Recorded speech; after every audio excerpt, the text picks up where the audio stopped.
There's not one guy, one person in the history of this program that's bigger than the program. What's better than this? Guys being dudes. Oh, what's up and welcome into episode number 53 of the Program Guys podcast. My name is Mason Prince, joined with you as always by Mark Hall, Patrick Hertzberger, Matt Gann, no Ryan Tides tonight. Today is Thursday, January 12th. Be sure to like and subscribe on our YouTube channel. Trying to hit 1,500 subs. I think we got to 1,400 last week, so let's keep that train rolling. It costs you $0 to subscribe to the Program Guys podcast. You can also like our videos as well. Follow us on Twitter at Program Guys with a Z, our Instagram, Program Guys with a Z, our Facebook page, Program Guys Podcast. However you get your podcasts, that's where you can find us on Spotify, Apple Podcasts, and Google Podcasts. It's a great week to be part of the program. The train keeps on a rolling. We're in our second show of 2023. Boys, how we feeling? How we doing this week? Good. No Ryan to jump in first now. I know. I took over. I tried taking over there. Okay, good. I just keep seeing more and more OU softball stuff on my Twitter, which means it's coming around the corner. I'm excited. I'm fired up. I little live discussion for some background. I'm going to try to get Chris Plank and Aaron Miller to preview the softball season for us once again when we get a little closer. I think they start mid-February, so want to try to get them on in early February to talk a little softball, talk a little shop. Yeah. And, friends of the program, so we love them. Would love to have them on again. Mark, how you doing down there in the skeet? Man, football is over. And while like the Georgia win was a lucrative windfall for me, it doesn't take away from the pain that I'm done watching college football for the year. I feel that. Matt, brother? I'm feeling great, man. It's another week, another dollar. Excited to be with you guys. We got some good stuff to get into today. I'm really excited about it. Going to be fun, man. That's the good thing about us doing one show a week is I feel like we are always going to have things to talk about just because we don't talk for a week, especially in the off season. We could probably talk every day. We probably could, but I mean, we could shoot the bull. I mean, I don't think people would be as inclined to tune in every day. Right. They'd be like, "Oh, here we go," just another day of the guys talking. But let's get into it a little bit. The college football playoff, as Mark alluded to, the college football season is officially over. Georgia absolutely boat raced TCU. I think 65-7. Was that what it was? That's the largest margin of victory in a bowl game ever. That I saw. Was it a bowl game or BCS championship? Bowl game. Bowl game. Wow. Think about that. Not just like playing for a title or playing for a New Year's Six bowl. Any bowl game that's ever been played, ever. All of them. That's how you have a bad system. Yeah. Bad system. Look. I think two things can be true. I think TCU can deserve to be there while also understanding that Georgia is easily by far the best football team in the country, and they have been all year. I think two things can be true. I think TCU played a good schedule. I think they beat who was on their schedule, and they, all fairness, won their semifinal game. Came back and beat a good Michigan team. They beat a very good Michigan team, and they deserve to be there. They're just not any good compared to Georgia. That's just what it is. To your point, I think another two things can be true, and that's that TCU deserved to be there, but that TCU might have been worse than some of the teams that didn't have that opportunity to play Michigan in that spot. Maybe Ohio State was better than TCU. Maybe Alabama was better than TCU. Maybe Patrick's Tennessee Volunteers were better than TCU. And it's possible. I'm not saying that necessarily is true, but I do think that Bama on a neutral field now would easily be favored, right? After we saw what they did to Kansas State. So definitely a tough game for TCU. Max Duggan, he took it on the chin. Give him that, right? You never saw him looking down, moping, dealing with it. They thought they just were far, far, far inferior fighters. So it's tough. Yeah. Matt? At the start of the game, I think the point spread or the cover was plus 13 TCU. And I was the only one, I think, Yeah, I think I was the only one on the pod. I was like, I think TCU's guys, especially after an emotional victory of Georgia coming back against Ohio State, 14 points down, you think maybe that would have some kind of lingering effect. And then I heard the pregame speech that Kirby Smart gave to his players. And then I realized, man, they're just another breed. Like, Kirby Smart is the dude. Like, I know, Mason, you've talked extensively about him, but hearing what he was able to do and then obviously showcase it on the field, just truly being 4 or 5 steps above the competition. There's no wonder why he keeps getting in top end players, NFL caliber, first round picks, just in the wakes every single year. I mean, it is incredible what they did to TCU. And again, give all TCU all the credit. They have to play who's on their schedule. Maybe a little bit worse than we thought, but I'm glad they got their first Big 12 team. But the national title runs through SEC. Last 4 years, SEC has won the national title, so probably going to be that way for a while. Pat, do you guys believe the rumor that someone in the CFP went to the locker room, the Georgia locker room, and told them to lighten up? No, I don't believe it either. I don't think Kirby Smart would even allow anyone from the college football playoff in that locker room. I think the rumor was like they were standing outside the locker room or something like that. Yeah, I don't care. I don't buy it. Yeah, I don't buy it. But hey, and if you did that, Sonny Dykes would be upset with you, right? Mm-hmm. TCU wouldn't be happy with you. That's a bad look for everyone. Play the game. To Matt's point about Kirby Smart, it showed in his pregame speech. It really showed me, and I've known this and I've believed this for a while, is that players who are good want to be coached hard. They want to be encouraged strongly. I guess let's put it that way. They want to be yelled at in a better sense, I guess you can say. They want to be coached hard. And I don't think worse teams, like I don't think the OU Lincoln Riley teams were coached that way. You think Lincoln Riley's giving a speech like that? I mean, Brent Venables is probably going to give a speech like that with less colorful language, just because he's, man upstairs guy. Right. But Kirby doesn't care, and Kirby has unapologetically been that way for a long time. He was that way on Nick Saban's staff. Nick Saban is that way. Like, the guys who have successful programs coach their guys hard and ride them. They ride them like dogs for moments like this, because you get to a national championship game and game day's easy because your entire week and your entire prep and lead up was hell, just getting yelled at and dogged and saying that's not good enough and yada, yada, yada. The film, all of that, it prepares you for game day being easy. And Brent said that before in a press conference. I remember distinctly him saying something like that. So that makes me feel better, because I know they're not the same coach. I understand that, but you can see similarities and parallels in where OU wants to get to. And Kirby Smart's done this he was hired in 2016. He was hired in 2016. So he's done this in, 6 years. It can happen. It can happen. Yeah. To your point about, championship teams want to be coached hard. They want to win championships and they want to make it to the NFL. Brent Venables brought in 18 team captains this year. Yeah. It's a culture change kind of thing that, we talk about and we all understand it implicitly, but to get to that level, you have to build something in a different way.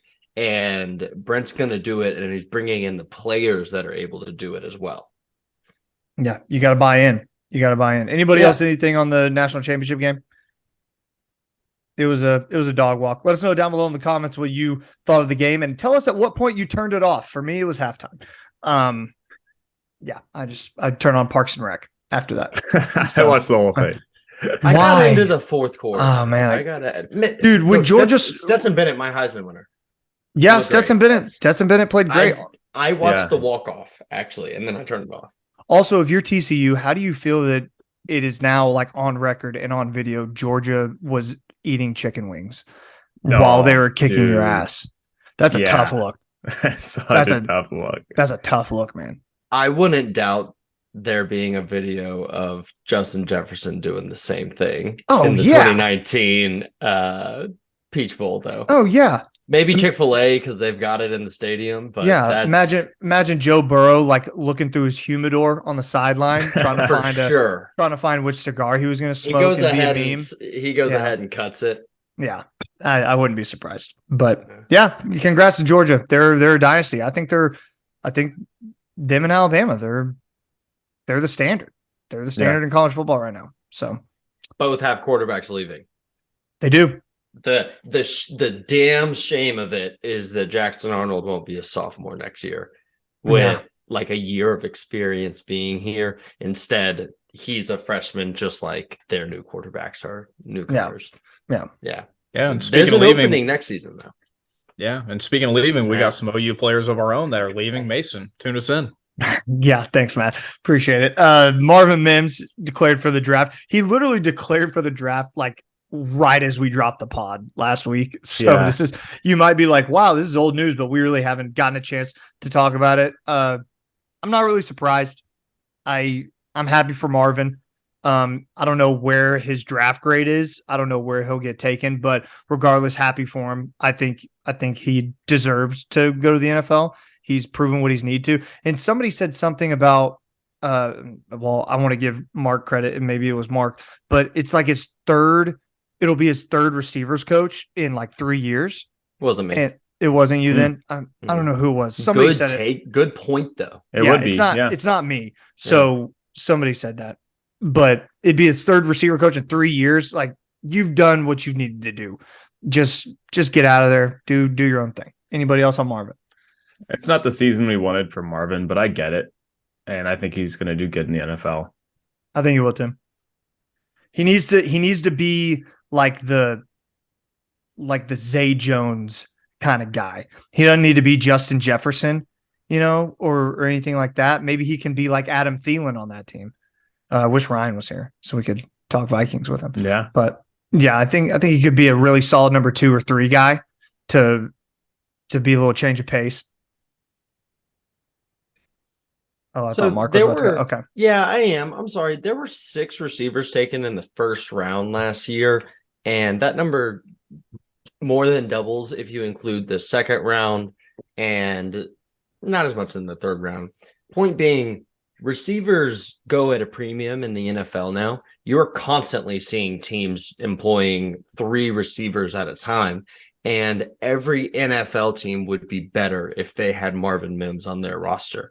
So I can understand why he went. I think I got a little sucked into the fact that he hadn't declared yet and that he played the bowl game. And, it did feel like the smoke was around him coming back. But maybe it was the move to Emmett Jones, who we haven't actually gotten to yet. Yeah. That kind of pushed him in the other direction. Maybe I can come back and have a great year. Maybe I should just move on. Matt, in your opinion, is this good for the offense? We talked about churn the past couple weeks. We talked about churn and stuff. And obviously, OU's not a better team without Marvin Mims. But do you think this is a good thing for the offense? A little bit of churn?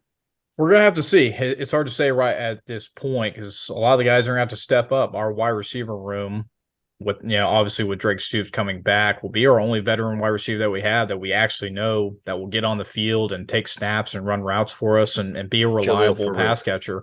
And Farouk as well. But a lot of these other guys are going to have to step up. Is Jaden Gibson going to come in? Or some of the transfer portal guys, some of these younger guys, Nick Anderson, the freshman last year, didn't get a lot of playing time. So I think it's good churn and burn. We'll just have to see who steps up in Marvin's place. I assume that will be Jaleel, but there's got to be other guys that are going to have to be reliable pass catchers. And we'll see if the new hire, the new coach coming in can help us do that.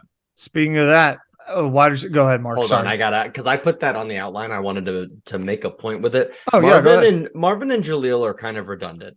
They're similarly sized guys. They can do things both, kind of the same. Marvin's better, obviously. I'm not saying that, but I think that it actually will be good for the offense to be able to throw out and be kind of forced to throw out different options. We had lots of plays last year where it was 5'8" Drake Stoops with 5'10" Marvin Mims, 5'11" Jaleel Farouk, and then Braden Willis is a big guy, right? I think if you were able to get one of Gibson or Anderson more, into the offense, or a 6'3" Keon Brown, or a 6'2", what's his name, Pat? Andrell and Anthony. Yeah. Andrell Anthony. If you can get a bigger body in there, that lets you throw different looks at the defense, and that's a good thing. I'm not so sure Jaquez Petaway won't get some burn next year as well. That's a good point. So some coaching staff news. Matt alluded to it. Emmett Jones in, LaDainian Washington out as the wide receiver coach. Emmett Jones comes in from Texas Tech, passing game coordinator. Is that what he was? Yeah. Or wide receivers coach and passing game coordinator. Yep. So LaDainian Washington, because of that move, is moving on to Western Kentucky, where he's going to be the wide receivers coach at Western Kentucky. Happy for LaDainian Washington. He was put in a tough situation and did the best he could. It's tough when you kind of know that you're not going to be the guy and you're just a stopgap. But he was all in by all indications, and those receivers loved him. So credit to LaDainian. But I think Emmett Jones brings in a great pedigree. I think he's a solid recruiter, and it'll be fun to see what that receiver room looks like and how it's molded to what Emmett Jones wants it to look like. Emmett Jones is a guy who coached Eric Ezukama, and Eric Ezukama was a great player. Eric Ezukama is playing in the NFL right now, on a roster, I should say. He's not really playing, but on a roster regardless. Anybody on that? Love the move. I think it was going to be a position that was most likely going to be filled. I like you said, Mason, I don't think Washington was really going to take on that role, but glad he got an opportunity elsewhere. Obviously wish him the best and what he did in his time here, especially with everything that happened with Cale Gundy. Really excited to see what Jones can do, especially with these younger wide receivers coming in, and we'll see what happens. Pat, you have something? Go ahead, Mark. Cool. Emmett Jones was a high school coach in the state of Texas from 2001 to 2015 when he was brought on to Cliff Kingsbury's staff at Texas Tech. Those are the kind of ties that we now have access to. He wasn't at one school. He bounced around. I think I'm counting 1, 2, 3, 4. And only one of those was as a head coach. He was just, meeting people, playing roles for people, and brings a real recruiting ability at the position that I think we didn't have. LaDainian Washington seemed like he was a great connector with guys. We only lost one receiver, and that was Anthony Evans from the Cale Gundy fiasco, right? We've hit on that before, but Emmett Jones might be able to open new doors. I think, didn't Patrick, you sent us one today, right? That it might be an option.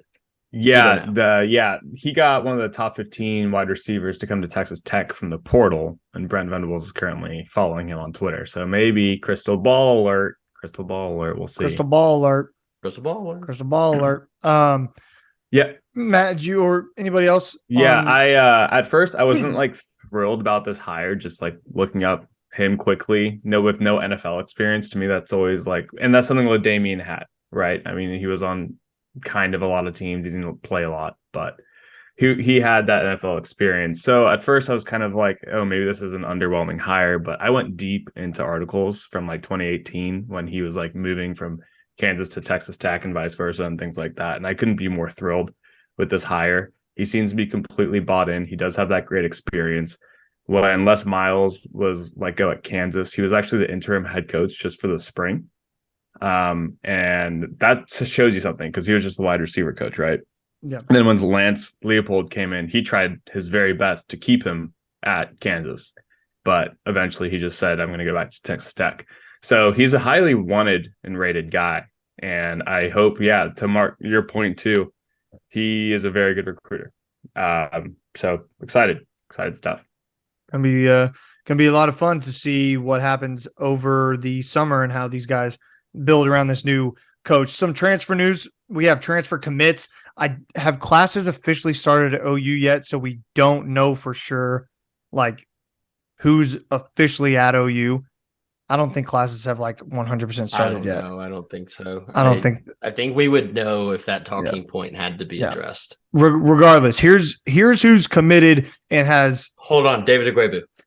Oh, did I miss David? Okay. Yeah. David Ugwoegbu, sorry. David Ugwoegbu is in the transfer portal. He enters. I felt like that was shocking to me.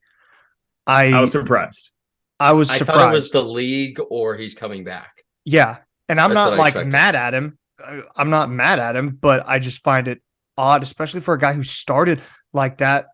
That has to be a conversation that happens behind closed doors. Like, look, we have these young guys who we're going to give them a shot. And David, which is weird. Like, you don't see starters at Oklahoma. You started, like, you were Right. second on the team in tackles, and you're moving on. That to me has behind closed doors meeting written all over it, saying, look, Kobe McKenzie, Jaron Kanak, all these young guys are about to get some burn. So Yeah. Or at least, hey, your job is not necessarily your job. I know you just had a great year. We really thank you for it. But it's open competition when we get to camp, and we are going to pour into these young guys. We're going to invest in them. You're almost a finished product. And I think maybe he loses that battle to Jaron Kanak. I think that's what it's got to be. I think he's ready, and he must have been told that JK7's ready. Because I don't see it any like I expected him to come back and be a starter with Stutzman next to him again. yeah, or at least a large part of the defense. Yeah. Matt. Yeah, I mean, I saw a lot of people on Twitter, a lot of players, saying that OU's not a better team without D2, and I agree. He's a proven leader. He, like you said, Mason had the second leading tackles on the team behind the other linebacker and Danny Stutzman. So I'm glad we didn't lose both of them. But I think I can agree with all you guys. We got a lot of young talent coming in that BV has put a lot of effort and a lot they're going to do over the offseason. So I just think a lot of these young guys are going to get their turn. And I think D2 take his talents elsewhere. So wish him the best of luck. But I think the linebacking crew, which is BV's specialty, right? That's what we talked about at Clemson. That was his position group. And he's got guys coming in, and D2 is coming from the last recruiting class, Lincoln's regiment. I think now 13 defensive players from Lincoln Riley's era has now moved on. So good churn and burn, but excited to see the BV guys come in and really develop under his system. Yeah, and I don't feel like this is a don't let the door hit you on the way out thing for David for me. I'm just more confused than anything. And now that we're talking it out, it just makes sense. Now that we're all together, I guess this is what this pod is for. Yeah, you're right. Just to talk if stuff Jaron out. Kanak can be a 3-year starter, that'd be awesome. I think. Well, and okay, I know we started talking this about David, but can I just quickly dispel this whole we burnt a red shirt with Jaron Kanak? That's dog. If he's as great as we think he is staying here till his junior year or maybe his senior year, and he's leaving. There is no redshirt scenario with him. Yeah. Even if you did redshirt him this year, he's not going to stick around just because you did that an extra 4 years. Great players go to the league when they think they need to go to the league. Yeah. It's so silly to me to think that we're not going to put our best players on the field in those situations because we might burn a red shirt for a guy that isn't staying 5 years anyway. I know. And the red shirt thing to me is hilarious because even if you red shirt him, he can still leave after that red shirt sophomore season. So what's the point anyway? Like play them when they're ready. The era of redshirting guys and them sitting a full year and staying extra long because of that is dead. That will not happen. If you have guys who are good enough to play and be in the league, they're going to be gone after 3 years. They're going to be, if they're good enough. So I'm with you, Mark. I think people mad in Twitter replies and comment sections about burning a Jaron Kanak red shirt. Just no. It wasn't gonna happen. It's a pipe dream to think he's there. 4 years, it's because his career has not gone how we wanted it to. Yeah. That's the truth of it. It's because something has happened and he's the Caleb Kelly of the group. And I love Caleb Kelly. He was OU Texas baby. But injury after injury after injury led to that longevity. Yeah. You don't want that. Yep. All right, some other transfer news. Guys coming in. Let's do that real quick. Let's run through who the guys are committed right now. Andrell Anthony from Michigan, Devon Sears from Texas State, Rondell Bothroyd from Wake Forest, Caleb Schaefer from Miami of Ohio, Luke Elzinga from Central Michigan, Trace Ford from Oklahoma State, Reggie Pearson Jr. from Texas Tech, Dasan McCullough from Indiana. Sorry about that. Austin Sogner back from South Carolina, Jacob Lacey from Notre Dame. So that's your transfer class. As according to 24/7, that is the 10th ranked transfer class. Hilarious we're doing that in the country. So they're good players. Let's talk about some of those guys real quick. Pat, I know you did some research on Andrell Anthony. I want to go ahead and start off with you. What'd you see out of the Michigan wide receiver? Yeah, definitely. I'll break him down real quick. So he's 6'2", 190, and I'm really excited he's coming in. He's kind of been that guy at Michigan where everyone was waiting for his breakout, and it didn't really come. He had a game against Michigan State where he absolutely destroyed Michigan State. 2 touchdowns, 12 receptions. Wait, sorry, let me look it up. Oh, yeah, it was 6 receptions, 155 yards, and 2 touchdowns in that game. So he has a potential. The potential's there, but he has just kind of had a slower career with only 7 receptions his first year and 12 receptions his second year, and 3 touchdowns last year. Positives, though, I mean, coming out of high school, he's recruited by Michigan, Michigan State, and Ole Miss. And in the transfer portal, he had UCLA, California, Miami, Notre Dame, Penn State, and Michigan State, along with us, all wanting him in the portal. So the potential's there. I think we know that. I like to think that Michigan just couldn't get him going because it was more of a system issue, not really a him issue. And if that is the case, he'll be a good contributor to this team. Love it. Mark, who'd you take a look at? So real fast, I love throwing a body in the receiver room. That's all. Yes. That's all. So I took a look at Reggie Pearson. My thing is, I feel like we definitely have sort of a possibility in the secondary at that other safety spot. And Key Lawrence was sort of the guy this year, sort of not. We've seen him move around a little bit. I think that Reggie Pearson, who comes in, he's 5'11", he's 200 pounds. He's a senior. He's played a lot of ball. He actually started his career at Wisconsin. So he's like a Michigan kid where he grew up. So he started his career at Wisconsin, played 2019 with them, 60 tackles that year. That's not bad starting your career there. Transferred to Tech in 2021, played 21, 22 there, started both seasons. He's been a leader on that defense and could absolutely come in and compete with the likes of Key Lawrence and whichever of the sophomores they decide is going to be a safety instead of a corner, and even freshmen like Peyton. If Peyton Bowen's not ready, great. We've got a 5th-year senior coming in. That, like, these things are important because it breeds competition, and maybe he can be the finished product at safety that I sort of thought we would have with Key Lawrence. If he is, then him next to Billy Bowman, next to Woody Washington, next to name your other starting corner, suddenly the secondary is a pretty improved unit. I can agree with that. Matt? Mark, that was some great in-depth analysis. Let me take over now. Let me tell you about a guy from Wake Forest. And now, Mason, I'm going to say the first name. I want you to say the last name. All right. Rondell Bothroyd. Okay. That would have been much better than what I would have attempted. So I appreciate you stepping in there. Was a captain last year for Wake Forest. Been there for over 5 years. So he's got 1 year eligibility. He's going to be much needed depth and give production to a D-line that's really been just kind of saturated over the season. A lot of people moving out, a lot of people moving on to the draft. So especially in this transfer portal, BV has done an excellent job because now we have 4 defensive linemen coming in with Rondell who've got production, who are much needed. Got Jacob Lacey, Trace Ford, and Devon Sears, but really excited about Rondell, 6'4", 248. Call it 5 because Dasan McCullough is going to be lining up there some. Yeah, on the edge, correct. Thank you, Mark. And so with Rondell coming in, already being proven, bringing in that leadership skills that he already has and has shown at Wake Forest, 100-plus tackles, 16.5 sacks, and over 4 forced fumbles. Really much needed depth for a position that is super thin, but now ultimately improving over this transfer portal class that we've gotten.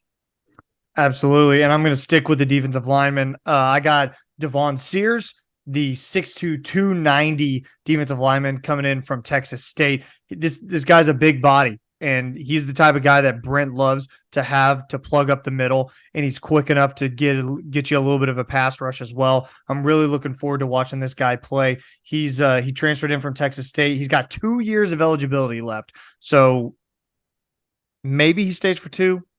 If he has a good year, I think he's probably gone. But regardless, it'd be cool if he stayed for 2. 15 total tackles, a sack, and 2 pass deflections as a redshirt sophomore in 2022. That was his lone season at Texas State.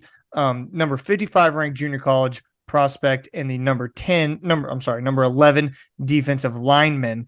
So he chose OU over Tennessee, Penn State. He also had offers from Arkansas, Houston, USC, and Miami. So he's a great player, and I'm interested to see if he's not a starter, he's a guy who adds depth. And as we've seen this past year and in the past few years, depth on the defensive line matters so much in today's college football. You have to have guys who can sub in and sub out at a constant rate, because those are big bodies and they get tired. You can't have guys play 80% of the snaps on the defensive line. It just doesn't work that way. So if he's not a starter, at least he adds a bunch of depth. So it's going to be great. I'm really looking forward to seeing this kid play. 6'2", 290 makes my mouth water. He's going to be pushing 300 pounds by the time the fall rolls around. So that's a big body. And that's the kind of guy that Brent loves in the middle right there. Just a unit to overwhelm that center and blow up any sort of run game that opponent is going to have. Former JUCO guy too, and we've had a lot of success bringing JUCO guys in that have a couple of years left and developing them into real players. I bet Todd Bates is salivating as much as you are at the idea of that, because think he's only been at JUCO and Texas State. Maybe you get him in and he's still kind of a mold of clay and you coach him up a little bit. Mm-hmm. I always get more excited when we pull in a JUCO guy, just with the success we've had, than when we just pull in someone from another school. Yeah, I agree with that. Overall comments, though, 2 of the 11 of these guys are for special teams. One's a kicker and one's a punter. That's when you need them. Yeah, we do need them. It's just kind of interesting that we're like going for special team guys too. And then last comment is not a lot on the offensive front.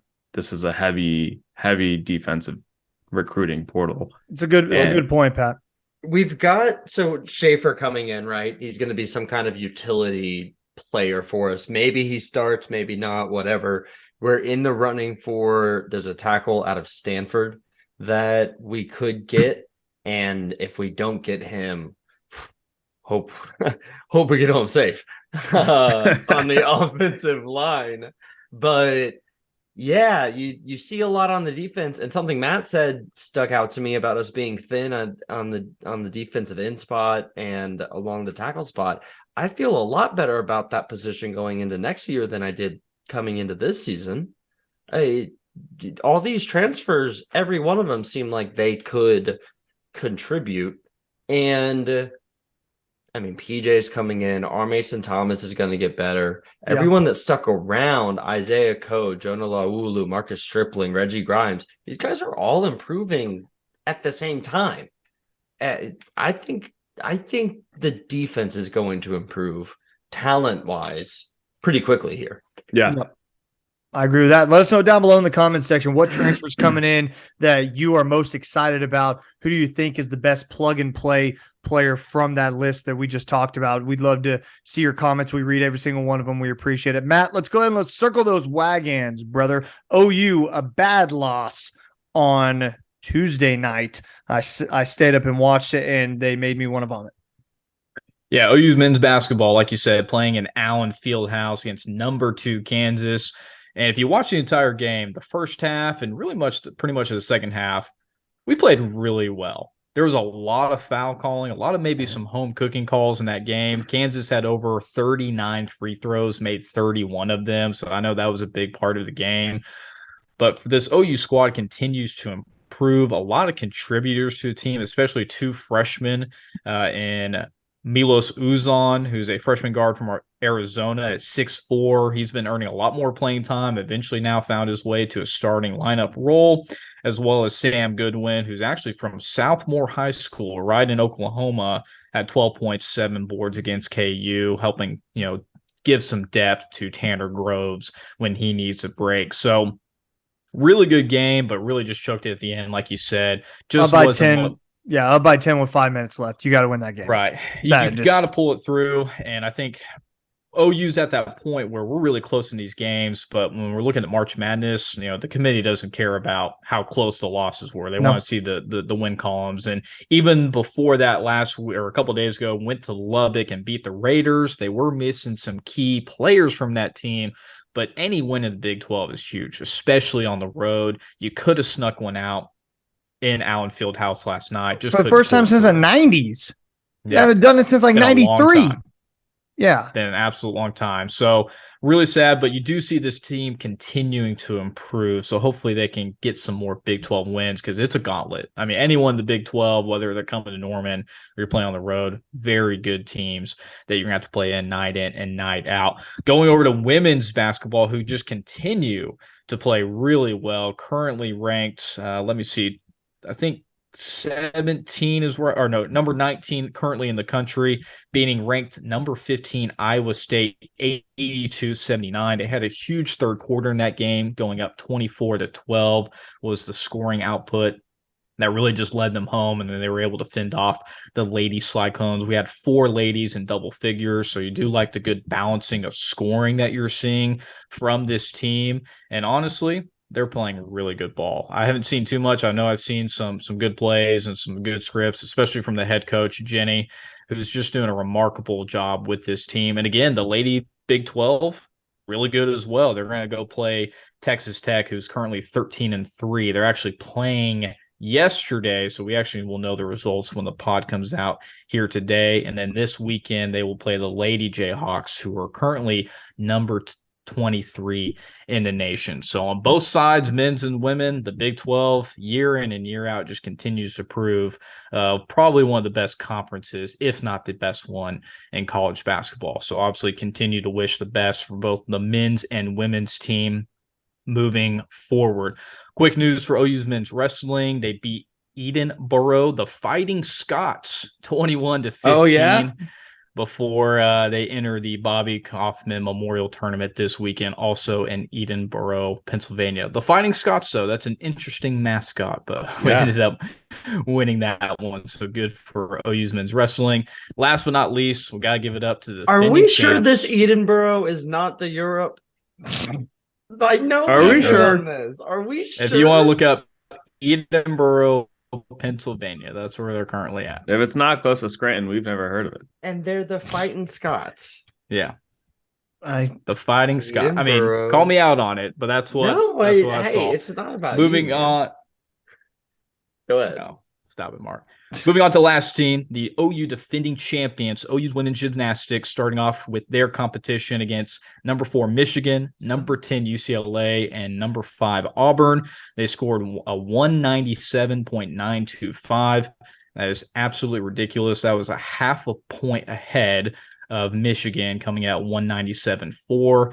I would say that's a pretty good beatdown, especially for 3 top 10 teams. So that is a good start for the Sooners coming in to defend their title for 2023. They will go on the road to compete against another top 10 team in Baton Rouge, again LSU, here in a couple weeks. They do have a couple weeks off, but a good start to the defending champs, and that is the Circle the Wagon segment. That's what I got for you.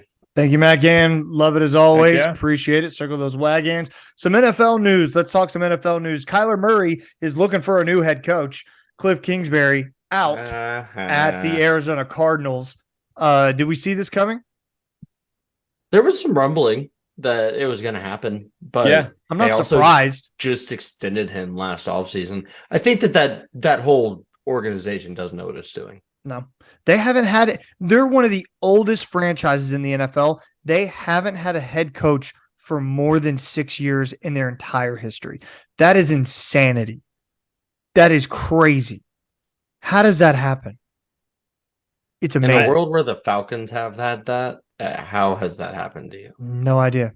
Yeah. No idea, man. Yeah.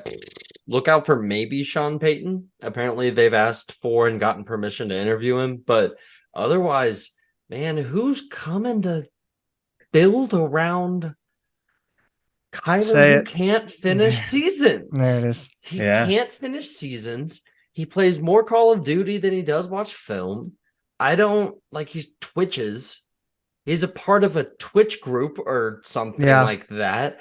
Yeah. Like he got his bag. Look, maybe I'm wrong. I hope I'm wrong. I love Kyler Murray, but they're also looking to trade Hopkins. I don't know if you heard that. They're also looking to trade Hopkins. Yeah. So Falcons could throw a second rounder that way. Yeah. Yeah. I think that Kyler has shown that he is a very talented quarterback. Like, to your point though, Mark, he needs to stay healthy.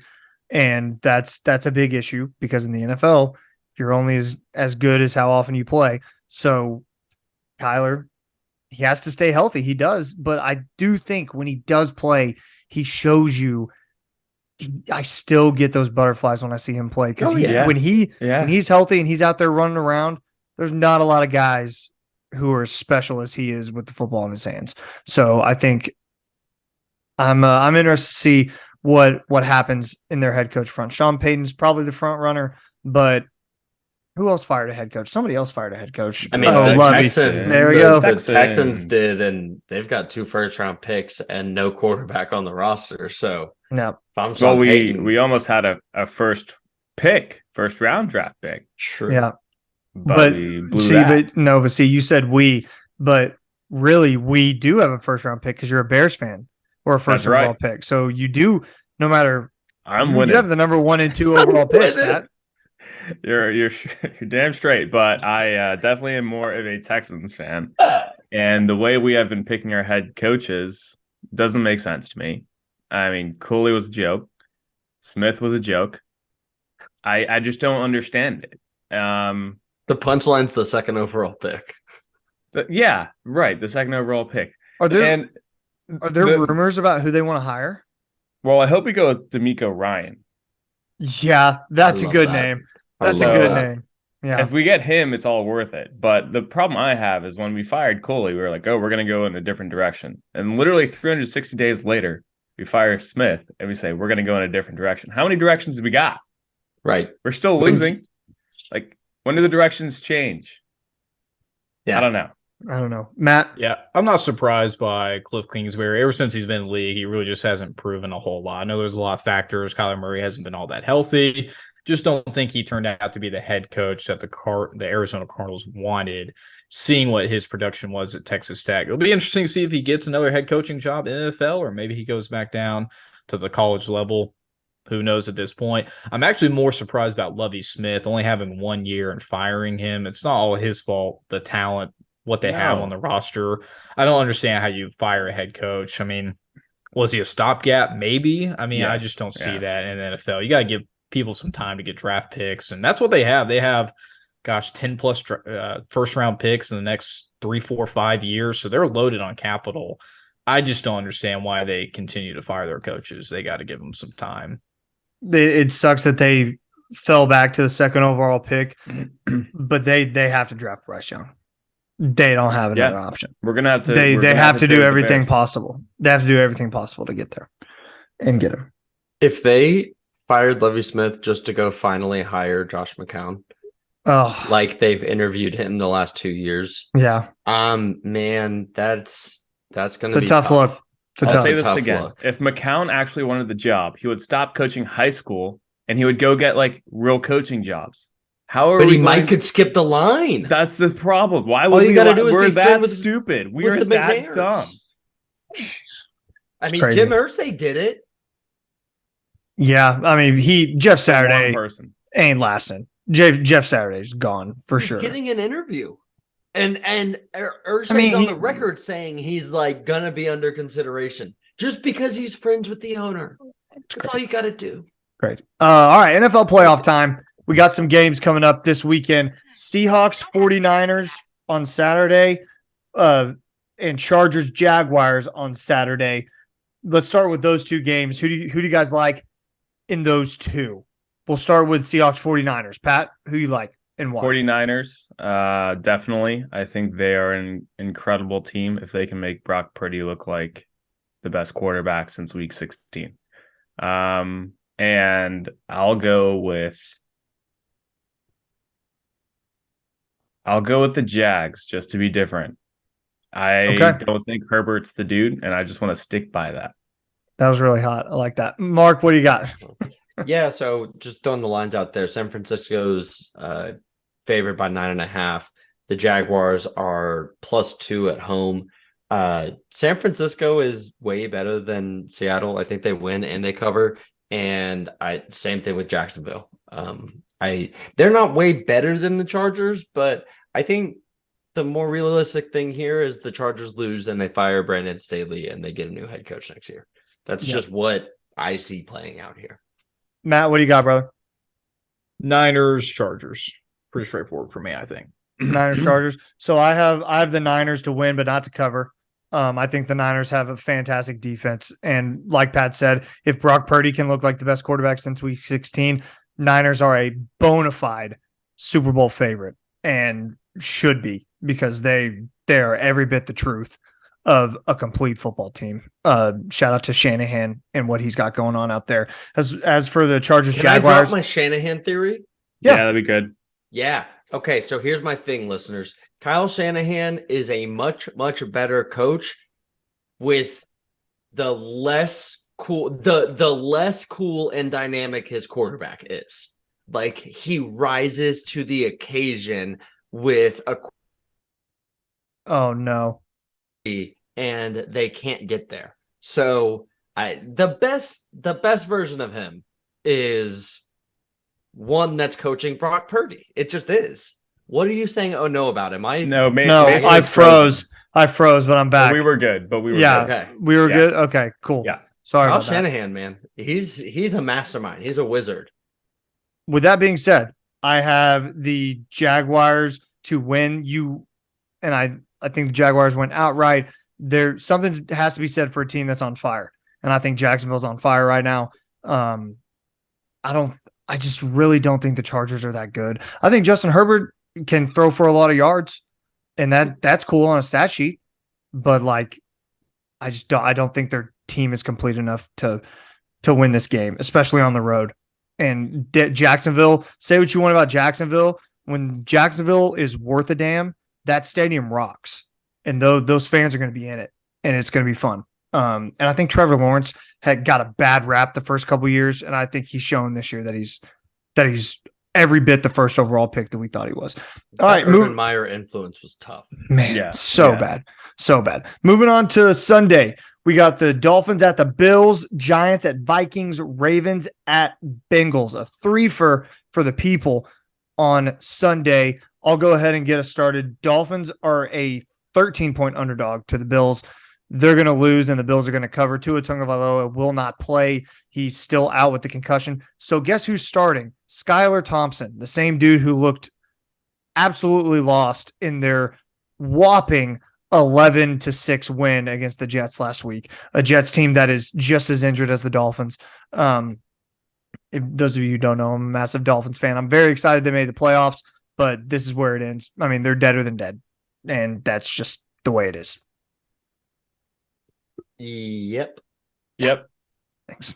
Yeah. Thanks for being nice. We don't need to pick it. the Dolphins Bills again. I know. Mike McDaniels is a great coach. Skylar Thompson can only do so much. Oh, I know. He can't even. You have two of the best receivers in the NFL. He can't even get it to him. It's wild. I've never seen anything like it. It's just crazy. He refused to throw the ball deep to Tyreek Hill in the game, and I just don't know how you do that. And it's tough because you have Teddy, right? It's just when he gets hurt, also. Yeah. Teddy. By the way, Teddy Bridgewater. Yeah, Teddy Bridgewater has a dislocated pinky that he was working through last week. Wasn't able to do it, so he's the backup again this week. The emergency, we'll find out. I don't know. Giants Vikings. Matt, did you want to make a pick for the Dolphins game or no? Yeah, since Tua's not playing, it's got to be the Bills. I think if Tua was playing, it'd be a much better game. I'd maybe pick the Dolphins, but Bills are just going to be too much to handle with Skyler at quarterback. I got you. Giants at Ryan Tyson's Vikings. Vikings 3-point favorite. Give me the Vikings to cover. They're better than the Giants, and that's just it. Yep, I would agree.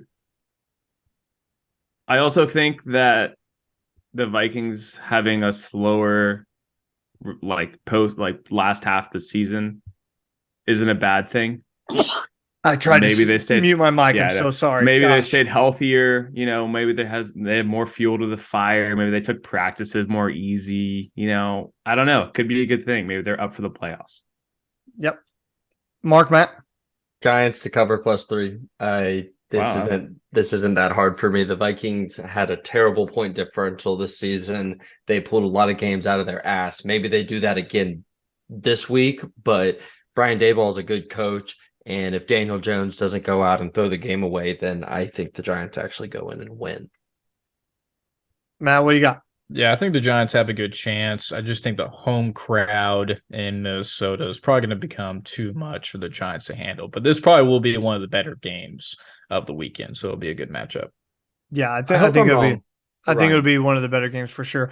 Bengals hosting the Ravens. Bengals an 8.5-point favorite. Give me the Bengals. Give me the Bengals to cover. No Lamar Jackson for the Ravens.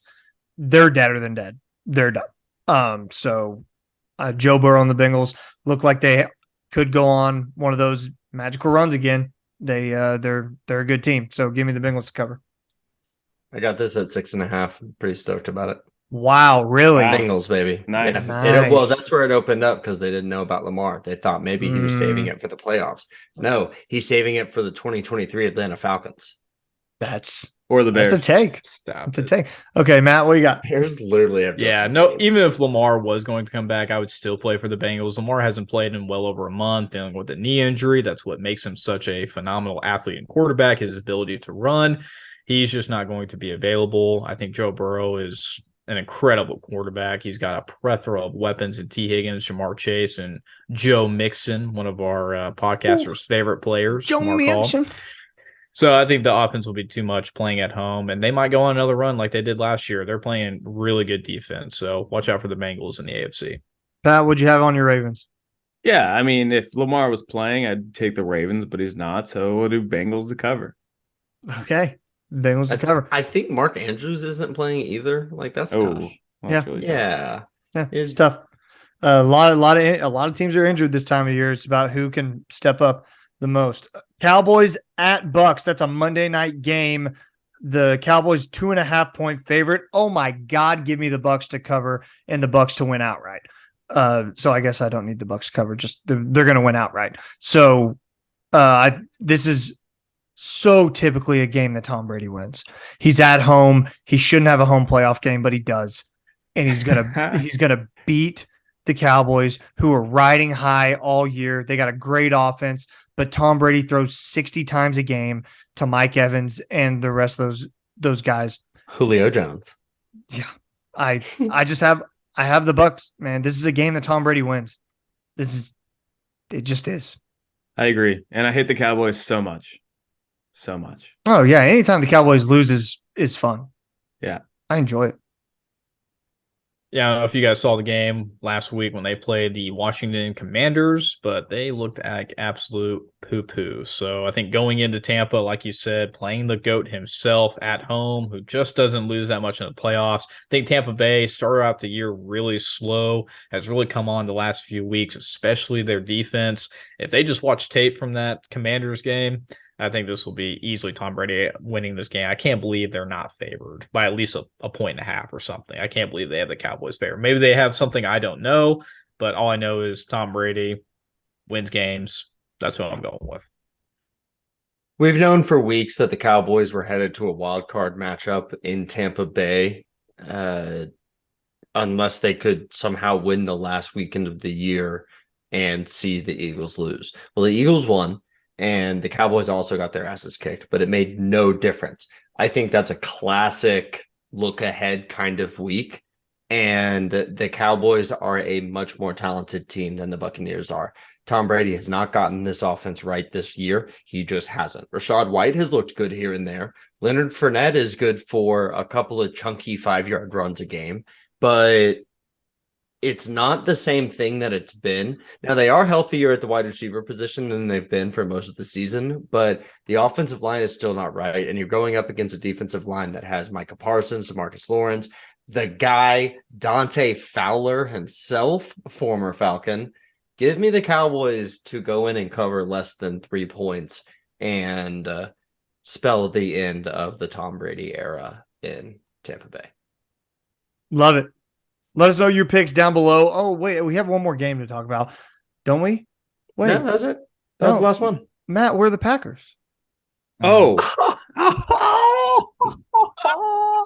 It's Aaron Rodgers. oh, that was too good. He's the GOAT. Where are the Packers? No, just call Tom Brady the GOAT. No, we're definitely missing a game. The Packers have to be there, right? I mean, You know they're what? the Packers. I'm okay because we would have just lost to San Francisco like we have done the last few years. Yeah, So I'm because okay with Aaron it. Rodgers sucks at football. No, that's not it. He But can't beat Garoppolo. he's not even the starting quarterback. Regardless, He was I don't last think year? that I don't Yeah, think he the was. Packers. I don't think the Packers would have had a chance, to be frank with you. It is disappointing seeing them play Detroit at home with the chance to get into the playoffs. You're telling Very. me. Oh, my God. Yeah, very miserable performance. It was really hard to watch. I turned it off after Rodgers threw the second pick, and who knows if he'll come back or not. He's got $50 million on the line. I don't see him turning it down, but on to the next year. All right, That was such a weird, quick, turnaround to maybe he's retiring. No, he's got to fund his ayahuasca trips. He's not going anywhere, man. He's going to get skinnier and skinnier until he's really just hooked, and he's a meth addict playing quarterback for Matt. Hey, all I want to say is the week before they beat the Vikings, the week before they beat the Dolphins, I didn't say anything. I just want to say that. That I'm a is humble sweet of winner. you, Matt. That's sweet of you. I'm fine with you not saying anything because my team's playing this weekend and yours isn't. And So, they're like, about that's to all. lose by 30. That's okay. That's Matt, fine. Christian Watson looked pretty good in that last game. He caught a couple balls that looked pretty nice. That's why you draft him there, right? He's looked good. He's come Maybe on. 3 He's years scored them. too late. Maybe. We'll see. Better All than right. the Falcons. Let's real quick give our Super Bowl picks. You don't have to pick the matchup. Just tell me who you think's going to win the Super Bowl. We'll just be on record a little bit. I have the Chiefs winning. I'm lame, and I'm gonna just pick the Chiefs because I think they're the best team, and I think they're gonna roll to Super Bowl. I hate to do it, but I have the Chiefs over the Eagles, the 1v1 seeds. My biggest thing there is, does San Francisco beat the Eagles? But I don't think they go into Philly and win with Brock Purdy at quarterback. I think you're right. Yeah. I'm going to go another magical run. Packers are not in the playoffs. Mark. I'm going to go Joe Burrow and the Bengals defense overcoming. They have not lost in Kansas City every time they've played. I think that continues to roll. Kansas City defense is not what it is, even though Patrick Mahomes has had another outstanding year without one of the best receivers on the league. Give me the Bengals to do it again. I think they end up playing the Eagles and beating the Eagles in the Super Bowl. Love Can it. I change my pick because that's so much more fun? I'm not, but that's the great Pat, one. what you got, brother? Yeah, in the Super Bowl, I've got San Francisco playing against the Bills and San Francisco winning. Good. If you chose the Bills, I would have been really mad at you. Bills can never win. I hate the Right. Bills forever. They can't win. All right, let us know down below. You got a Super Bowl pick. Comment down below. I didn't say this at the beginning. We'll keep track of our picks that we made. We did a will. playoff pick 'em last year, and we'll keep track of our picks. I hope somebody wrote them down. If not, then we can remember them, or watch this episode back and write them down. But we'll have some standings. Ryan, of course, missing out on the first week of picks, but we'll make He sure. wouldn't even make them if he wants. We'll to. get him in. I know. We'll get him in. We'll get him. We'll text him after this, and we'll get his picks down. But yeah, let us know down below what you're picking. And Mark, we wanted to do a little something. We had a comment or a tweet earlier last week, kind of asking us to give a little gambling insight. Right. And Mark, take it away. So it was actually our college football bowl mania pick'em winner, Okie Pats fan. hitting us up. Congratulations. Yeah, right. Congratulations, Okie Pat fan. Apparently a fan of the pod. We're a fan of his. So he reached out and asked if we could just sort of explain kind of the parlance and the vocabulary and some of the more basic, like, hey, what is sports betting? And so there should be a graphic on the screen that shows you the Cowboys and the Buccaneers and just odds as I was able to pull them earlier today. You should see three things. On the left, you'll see a point spread. That's the -2.5, the +2.5. In the middle, you'll see a money line. That's where we take one team or the other team just to win, right? And then on the right, you see your over/under numbers. The number next to each of those is the odds that you are taking when you get that. So I like to always think of this in terms of 100. If there's a minus in front of it, you have to pay that amount to win $100. If there's a plus in front of it, you pay $100 to win the number behind the plus sign. It's not that hard once your brain starts seeing it that way, but it does take a minute to get there. So for example, if I wanted to bet on the Cowboys to win the game just outright, I need to go bet $140 to get $100 back. That's how that works. If I want to bet on the Buccaneers to win the game, I bet $100 and I would win $120 back. The interesting thing is looking at things like, so on the over under, you can see that it's at 45.5 and both sides are equal, right? -110. You spend $11, you win $10. You spend $22, you win $20. On the left, you can see that the point spread is not the same thing. The Cowboys -2.5. That means you take the final score and subtract 2.5 points from the Cowboys. They're at -115. That means that it costs $5 more to win that same $100 if you're betting on the Cowboys. What this generally means is that Vegas is expecting or has experienced more money coming in on the Cowboys, or specifically large values of money coming in on the Cowboys. And they don't want to move the spread yet, but they want to entice you to go towards the other side of the bet. Ultimately, they want to make money no matter who wins, and that's why they calculate the bets the way that they do. Hopefully, I've kind of explained what a spread is, what the money line is, what a point total is, and helped everyone understand a little bit about just the way looking at odds works. Definitely let us know if this has been something that's been helpful for you, and happy to bring it back and go into, parlays, props, teases. I do a little bit of everything, so it could be fun, but just let us know. Love it. Thank you so much, Mark. Thank you, Okie Pats fan, for reaching out. Guys, that's just an example of how we listen to you guys. We love getting feedback from you guys. We love hearing you guys mention segment ideas or mention something you'd love to see on the show. We read every single comment you leave us on YouTube, anything you tweet at us, comment on Facebook, Instagram, whatever it is, we read it all. So we really appreciate it and love you guys being a part of the program, because this is not just our show, it's your show as well. So we really, really appreciate that. Let's move on to our PGP MVPs of the week and round out the show real quick. Matt Gann, get us started, brother. Who's your MVP of the week? I'm going to stay in the NFL. I'm going to give a shout out to my buddy Ashton Bray for his Steelers and Mike Tomlin. This man has been – there's a reason why the Steelers organization is run so well. They've had 3 head coaches over their enormous tenure, their history, very opposite of the Arizona Cardinals. Been there for 14 seasons and has never had a losing season. They were 8-8 this past weekend, had to beat the Browns to continue that streak. But no matter what this man is given, all the injuries, who's playing quarterback, he continues to prove that he is an excellent head coach and continues to have winning seasons. And until he loses, he might not ever get fired. He can keep the job as long as he wants. I don't think that will ever be the case, but congrats to him to keep that streak alive. It's a tremendous, historic thing that he's accomplishing in the NFL. I love Mike Tomlin. I love there him aren't so a much. lot of coaches that I would take over having just a good roster. Mike Tomlin's one of those guys. That's a program builder. Yeah. I love Mike Tomlin. He's the man. Patrick, who you got, brother?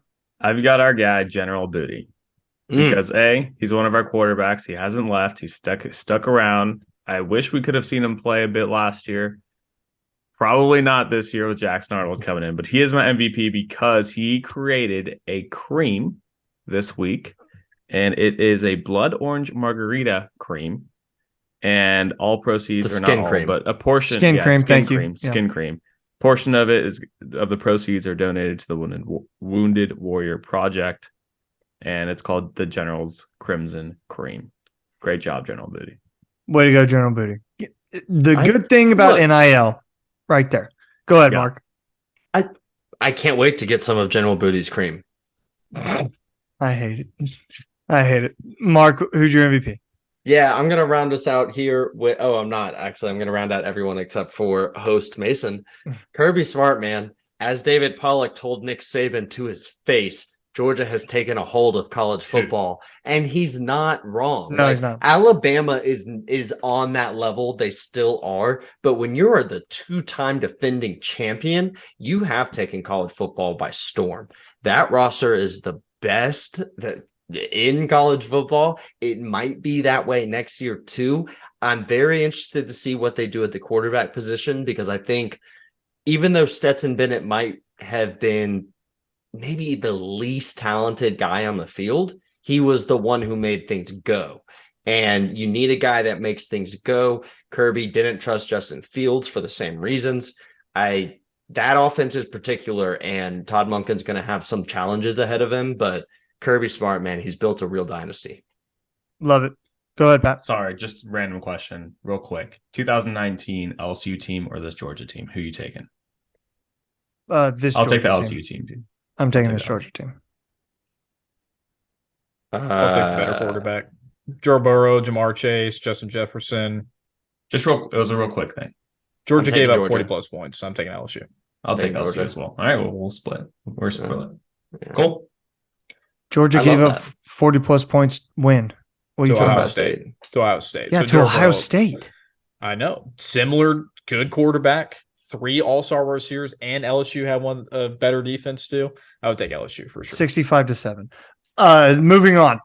My PGP MVP of the week is Maggie McLamry. She's a very good friend of mine. She's getting married in Atlanta this weekend. Me and my beautiful fiance are heading down to Atlanta this weekend to celebrate her wedding. Maggie, I love you. I hope you and Cam did nothing but the best and the best life together. Really looking forward to celebrating with you guys this weekend. That's going to be it for this episode, episode 53 in the We miss books. you, Ryan. We miss you, Ryan Tyson. Give him a little tweet. Let him know you miss him.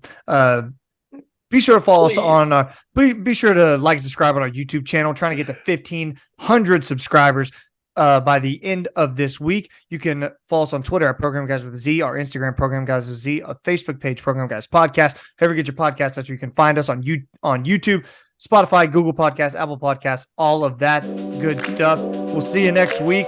Be sure to join us. Packers missed the playoffs. Pat, take us out. Keep pushing it, baby.